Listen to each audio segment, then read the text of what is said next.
मशरिक़ वस्ता में जारी कशीदा सूरत हाल में अमरीकी सदर ट्रंप और ईरानी क़यादत के बयानिए में वाज़ेह तज़ाद नज़र आ रहा है। ट्रंप बार बार जंग ख़त्म करने का इंदिया दे रहे हैं।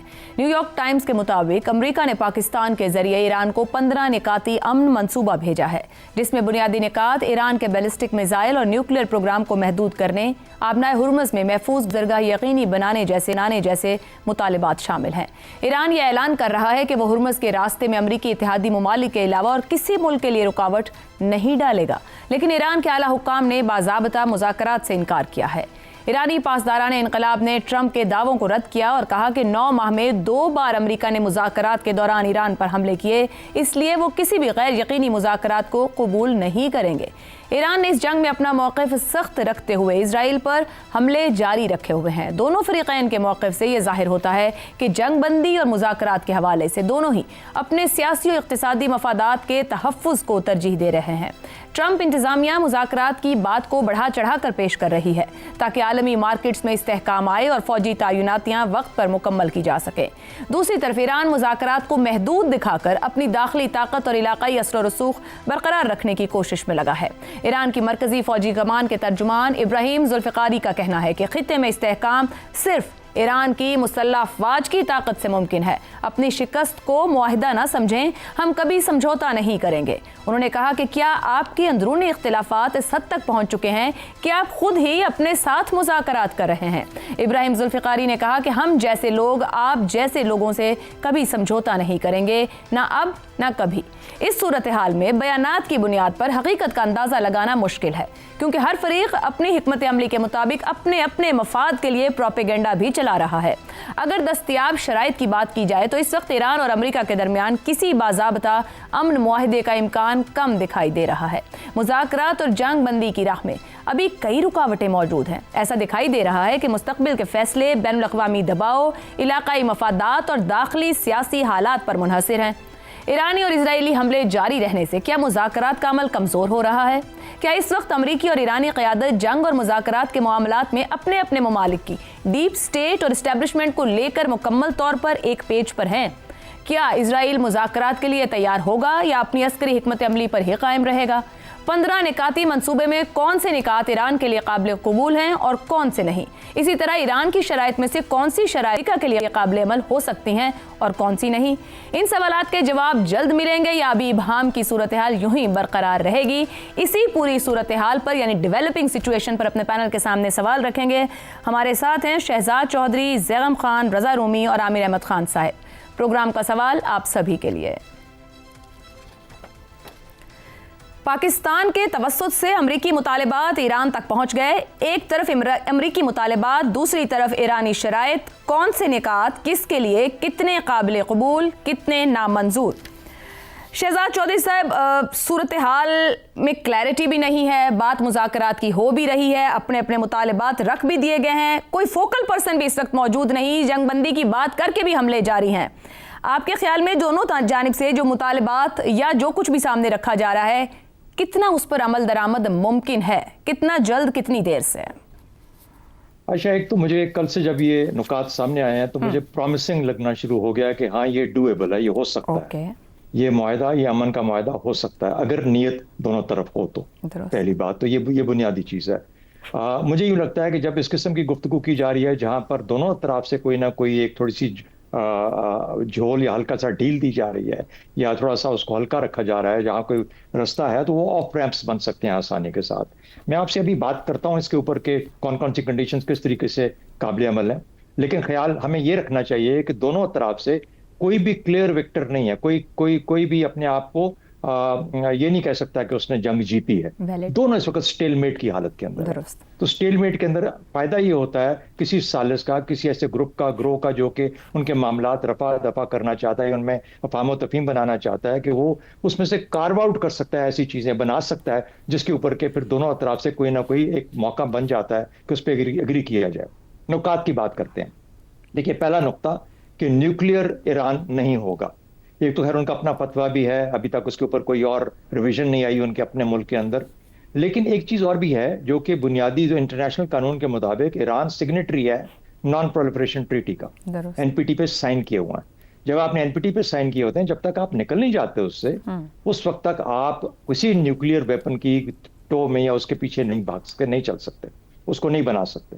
तो ये एक बुनियादी चीज है जिसके ऊपर, जो कि ऑलरेडी एग्जिस्ट करती है उनके अपने फतवे के अंदर भी, एनपीटी की ट्वीटी के अंदर भी ईरान सिग्नेटरी होते हुए ये आसानी से कह सकता है। और उसका न्यूक्लियर ना होना बहुत फायदे में है खत्ते के लिए, पूरे खत्ते के लिए। सऊदी अरब वरना हो जाएगा, तुर्की हो जाएगा, और फिर हम चीन, भारत, पाकिस्तान, ईरान, तुर्की और सऊदी अरेबिया, ये 6 मुल्क एक लड़ी में न्यूक्लियर मुल्क पर हो जाएंगे। मुझे बताइए कहाँ पे किस वक्त किस तरह की गुंजाइश हो सकती है कि बारूद एकदम से फट जाए, किसी भी वक्त फट जाए, तो उस हम खतरे से बच जाएंगे। तो इसलिए बेहतर चीज है, और ईरान मेरा ख्याल है इस पर राजी हो जाएगा। उसके बदले सैंक्शंस उसको बिल्कुल क्लियर मिल रही हैं, सैंक्शंस बिल्कुल लिफ्ट ऑफ हो जाएंगी, बहुत अच्छा सौदा है ईरान के लिए। दूसरी बात पे आ जाते हैं कि प्रॉक्सीज को खत्म कर दें।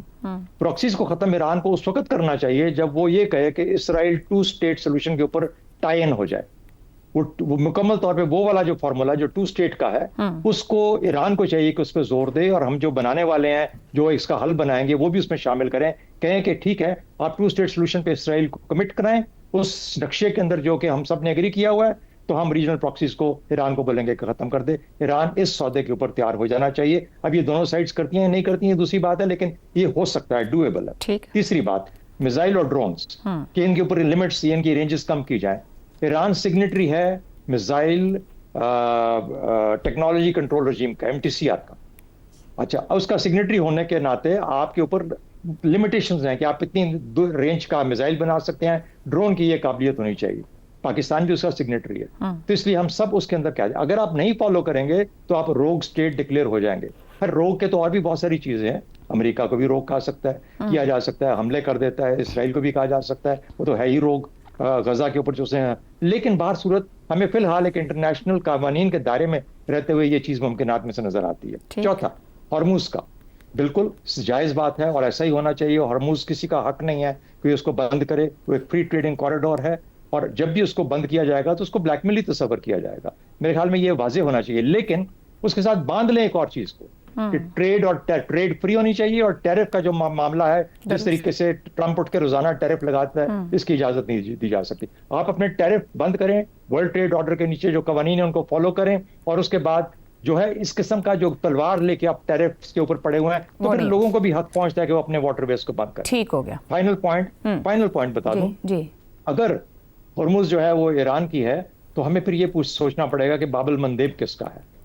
और अगर बाबल मंदेब भी किसी का बन जाएगा और मलाका भी किसी का बन जाएगा, तो फिर दुनिया के अंदर ट्रेड और दुनिया के अंदर मामलात और ये जो सारा है इकोनॉमीज कैसे चलेंगी? नहीं चल सकती ना। हर कोई इसके ऊपर बंदूक लेके बैठ जाएगा कि ये मेरा है, ये मेरा है, ये मेरा है। इंटरनेशनल वाटरवेज, इंटरनेशनल कॉमर्स जो है उसकी डेफिनेशन करनी पड़ेगी, ताकि हम दुनिया का मामला जो है, दुनिया का कारोबार जो है उसको आगे लेकर चल रहे हैं, वरना दुनिया के लिए जीना मुश्किल हो जाए। वेरी वैलिड पॉइंट शहजाद साहब। आमिर साहब, ईरानी और अमेरिकी क़यादत ने अपने अपने मुल्कों में जिस तरह जंग की हाइप को मजबूत किया या अपने अपने बयानियों को मजबूत किया है, क्या दोनों ममालिक के लिए दाखिली हिकमत अमली जंग बंदी की राह में रुकावट तो नहीं बनेगी? नहीं जी, मैं समझता हूँ कि अगर इनकी नीयत है ना, तो वो दाखिली हिकमत अमली जो है उसको वो रीशेप भी कर सकते हैं, उसको अपनी मर्जी की सिमत के अंदर मोड़ भी सकते हैं।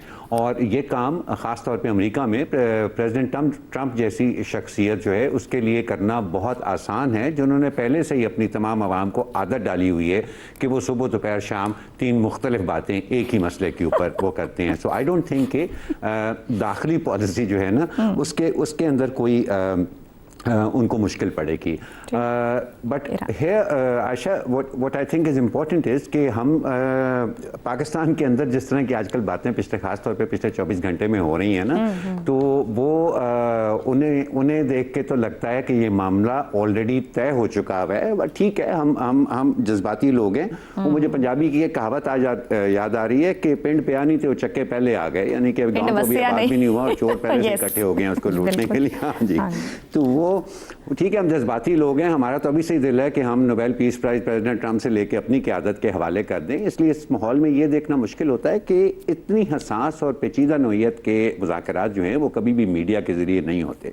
सो आई एम नॉट कन्विंस कि ये जो 15 नुकात हैं ये बाकायदा यही वो नुकात हैं जिनके ऊपर एक्चुअली अगर कभी बात शुरू हुई तो वो इन्हीं बुनियादी नुकात के ऊपर वो बात होगी। इस तरह के नुकात जो मीडिया लीक्स के ज़रिए सामने आते हैं या जो सोर्सेज के हवाले से, डिप्लोमेटिक सोर्सेज के हवाले से सामने आते हैं, वो ज़्यादातर ऑप्टिक्स के लिए होते हैं। ज़रूरी नहीं है कि हकीकी जो है उसमें हकीकत में भी वही नुकात हों, क्योंकि अगर आप इनके ऊपर नज़र डालें ना तो अच्छा एक सरसरी नज़र भी आप डालते हैं तो ये वो नुकात हैं, ये वो शराइत हैं जो कि एक फातेह एक शिकस्त खुर्दा पार्टी के सामने रखता है। ये वो नहीं है जो कि दो पार्टी जो कि जैसे कि शहजाद चौधरी साहब ने कहा कि वो स्टेलमेट की सूरत हाल के अंदर हैं, तो उसमें आप ऐसे नुकात सामने, ऐसी शराइत सामने नहीं रख सकते जो कि बिल्कुल एक जंग जीतने वाला जो है वह जंग हारने वाले के सामने रख सकता है। सो मेरा नहीं ख्याल कि इन सारे नुकात के ऊपर जो है वो हमें फिलहाल जब तक ये ऑफिशियली सामने नहीं आता ज़्यादा इनको संजीदगी से लेना चाहिए। एंड फाइनली अगर आप इनकी बारीकियों पे भी जाएं ना तो देखिए इसके अंदर वो न्यूक्लियर प्रोग्राम के ऊपर वो तो पहले से ही एक नॉन इशू था, everybody knows that it's a non issue. बाकी के मुतालबात में कोई ख़ास तब्दीली नहीं आई, चाहे वो ईरान का बैलिस्टिक मिसाइल का प्रोग्राम हो या उनके प्रॉक्सीज के बारे में जो उनकी पॉलिसी है वो है। जो एक नया एलिमेंट इसके अंदर इंट्रोड्यूस हुआ है वो है स्टेट ऑफ हॉर्मज़ का कंट्रोल। वो स्टेट ऑफ हॉर्मज़ जो कि पहले इस जंग से पहले खुली हुई थी, कोई मसला नहीं था दुनिया को, वो उस जंग की वजह से बंद हुई है, लेकिन उससे ये सवाल अब ये सारी दुनिया के सामने खड़ा हो गया है कि क्या इस चीज़ को इतना फ्लूइड और ओपन मुस्तकबिल के लिए रखा जा सकता है कि जब भी उस खित्ते में कोई कशीदगी हो तो सारी दुनिया की इकॉनमी स्टेट ऑफ हॉर्मज़ और उसके कंट्रोल की वजह से वो हिल के रह जाए। और लगता है कि ये एक मेन पॉइंट बन सकता है जब भी ये मुज़ाकरात शुरू हुए, जो कि जाहिर है कि इतनी जल्दी इस शॉर्ट टाइम फ्रेम के अंदर तो नहीं शुरू हो सकते। बेस्ट हमारी होप यही है कि थोड़ा सा वक्त ज़्यादा मिल जाए और उसके बाद जब एक कोई सब्सटेंटिव मुज़ाकरात शुरू हों तो मेरे ख्याल में अब ये एक बुनियादी नुक्ता जो है इसके अंदर बनेगा। दुरुस्त हो गया। शहजाद साहब कुछ कहना चाह रहे हैं आप? हाँ, मैं दो चीजें भूल गया था, सॉरी। देखिए वो ईरान के पॉइंट्स हैं, गल्फ एग्जिट के, गल्फ से अमेरिका निकल जाए। इंटरनेशनल रिलेशंस के अंदर ये पॉसिबल नहीं है कि आप इसे डिक्टेट करें। आप you are not the victor, आप जीते नहीं है जंग, आप बराबर स्टेलमेट में, मुमकिन नहीं है। प्लस इसकी मर्जी है गल्फ वालों की किसके साथ क्या ताल्लुकात रखते हैं। या हर मुल्क का अपना अपना दायराकार है, कोई और मुल्क डिक्टेट नहीं कर सकता। दूसरा, रेपरेशन के लिए हमें पैसे दिए जाएं या हमारा वो जो हमारा नुकसान हुआ उसको पूरा किया जाए, बिल्कुल ये बहुत अच्छा और जायज़ चीज़ है। जब एग्री कर जाए सब लोग हर चीज से और आगे चलने का इरादा कर लें तो एक मार्शल प्लान टाइप एक मुल्क के जहां बहुत सारे मुल्क सारे कंट्रीब्यूट करें, आप एक फंड बनाएं जिसको मल्टी ईयर आहिस्ता आहिस्ता करके आप मदद करें और उसको रिकवरी की दें जहां जहां पे इंफ्रास्ट्रक्चर का नुकसान हुआ है, ये किया जा सकता है। दुरुस्त हो गया। ज़ैगम साहब, नुकात और मुतालबात दोनों जानिब से रख दिए गए हैं, मगर ईरान की जानिब से जो एक जवाब आया जो कि काफ़ी सख्त साउंड करता है, खित्ते में इस्तेकाम सिर्फ ईरान की मुसल्लह अफवाज की ताकत से मुमकिन है, अपनी शिकस्त को मुआहिदा ना समझे, हम कभी समझौता नहीं करेंगे। आप अपने आप से ही बात कर रहे हैं, जो भी कह रहे हैं ये उनकी मरकजी फौजी कमान के तर्जुमान कह रहे हैं। क्या ये बयान इस वक्त भी ईरान रजीम की सोच की मुकम्मल तर्जुमानी या अक्कासी कहलाएगा? ईरान की हुकूमत ने इस वक्त एक बहुत सख्त पोजीशन ली हुई है और इस वक्त सख्त पोजीशन इसलिए ली हुई है कि ईरान के पास इस वक्त लीवरेज है। तो ईंट है वो मलंग के हाथ में है, दुनिया की सुपर पावर के हाथ में नहीं है। और ट्रंप साहब जिस तरह की फरमाइशें कर रहे हैं, जो उन्होंने 15 नुकात रखे हैं, उनको देखकर तो ऐसे लगता है कि जैसे किसी ने 2 बच्चे पैदा होने के बाद और उसी जोड़ा पहन लिया हो। हजूर, दुनिया बहुत आगे निकल चुकी है, आप बहुत बुरी तरह से फंस चुके हैं। Now you need a way out. इस वक्त अगर ज़रूरत है किसी को ऑफ रैंप्स की तो वो अमेरिका है, वो वेस्ट है, वो पूरी दुनिया है। ईरान की मईशत का तो पहले ही आपने कबाड़ा किया हुआ था। ईरान के तो 9000 टारगेट्स आपने ले लिए। ईरानियों ने तो जो लूज़ करना था तो वो लूज़ कर दिया। अब तो टिट फॉर टैट है, आप एनर्जी उड़ाएंगे वो एनर्जी उड़ा देंगे, आप तेल की तनसीबात को नुकसान पहुंचाएंगे वो तेल की तनसीबात को नुकसान पहुंचा देंगे, पोर्ट्स को उड़ाएंगे वो पोर्ट्स को उड़ा देंगे। दहाइयों तक दुनिया रिसेशन में नहीं जाएगी, डिप्रेशन में जाएगी। जिस दुनिया को आज हम जानते हैं वो तबाह होकर रह जाएगी और ये तबाही इसराइल और अमेरिका की वजह से आ रही है। और बिल्कुल ठीक कह रहा है ईरान, एक मुआहदा किया गया साल गुफ्तगू के बाद JCPOA, और अमेरिका ने उसको उठाकर फेंक दिया। उसके साथ अपने अलाइज, अपने इत्तेहादी यूरोप वाले जो उस मुआहदे में शामिल थे वो चीखते रह गए कि इसको मत फेंको। ये मुआहदा गारंटी करता है कि ईरान न्यूक्लियर वेपन नहीं बनाएगा, फेंक दिए गए।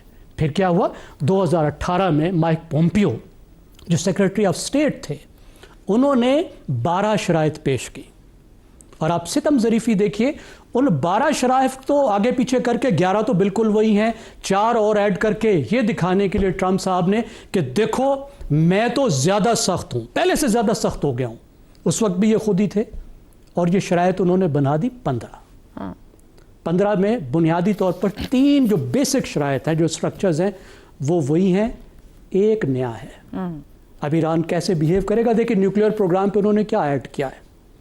ऐड वो कह रहे हैं कि तुम फिजिकली ख़त्म कर दो नतंज को, इस्फहान को, फर्दों को फिजिकली ख़त्म कर दो, और जो तुम्हारे पास यूरेनियम पड़ा हुआ है वो भी मुल्क से बाहर निकाल दो, ज़ीरो एनरिचमेंट का वादा करो। बहुत कुछ ईरान अभी इन मुआहदों में, इन गुफ्तगू में देने को तैयार था, ज़ीरो पे जाने को तैयार था, जिसके दरमियान में इन्होंने हमले किए। फिजिकली वो नहीं मानेगा, यहाँ पे भी आपको ईरान को रियायत अमेरिका को देनी पड़ेगी। मिसाइल्स पे शराइत रख रहे हैं। अगर ईरान ने मिसाइल पर गिवन किया होता तो आज ईरान कहाँ होता? आज ईरान लिबिया होता, आज ईरान इराक होता, आज ईरान शाम होता।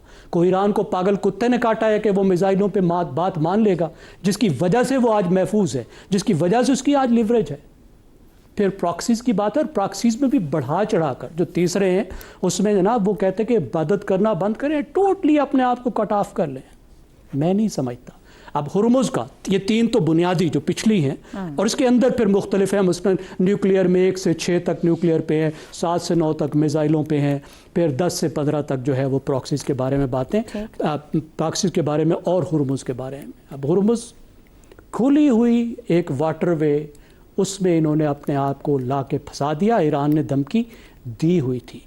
देखिए बड़ा कम्प्लेक्स मसला है, इतना आसान नहीं है, क्योंकि जो कानून उस वाटरवे को खुला करार देता है, international convention on law of the sea, उसका ईरान सिग्नेटरी नहीं है, ईरान ने उस पर साइन ही नहीं किए। और ये ऐसी हुर्मुज़ है जो इतनी तंग है कि इसमें ये जो उसका है कानून के मुताबिक, अगर इस कानून को अलग रख दें तो या वो ओमान की समंदर हिस्से में आता है या वो ईरान के हिस्से में आता है। तो इतना बड़ा है ही नहीं कि उसके अंदर बैनुल अक़वामी समंदर हो, बैनुल अक़वामी से कम है।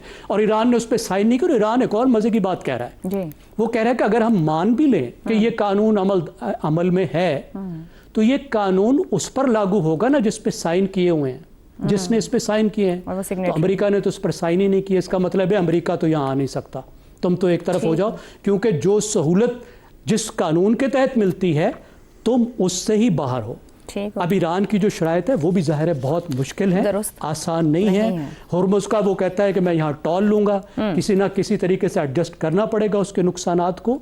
अब वो उस पोजीशन में है और उसको जी और उसकी और भी जो शराइत हैं जो तो दोनों जानिब को कहीं ना कहीं एक दूसरे को लेवरेज भी देनी होगी। रज़ा रूमी साहब, इस वक्त ईरान और अमेरिका के बयानिए में तजाद पूरी दुनिया के सामने आया है। डिफरेंट ओपिनियंस दोनों जानिब से आ रहे हैं, चाहे उनकी इंतजामिया है या अस्करी साइड। क्या हकीकत पसंदी के साथ फिलहाल आप कहेंगे कि मुज़ाकरात की उम्मीद कितनी है?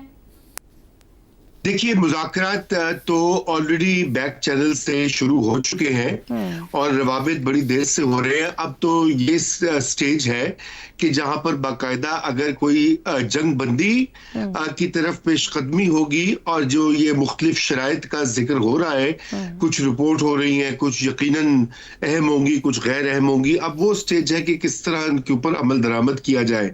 ट्रंप ने तो 5 दिन के लिए पहले ही आपके इल्म में है कि उन्होंने जो तमाम स्ट्राइक्स अमेरिका की तरफ से रोक दी थी। मगर यहाँ पर एक बहुत जो सेंट्रल इशू है वो ईरान की लैक ऑफ ट्रस्ट है अमेरिका में।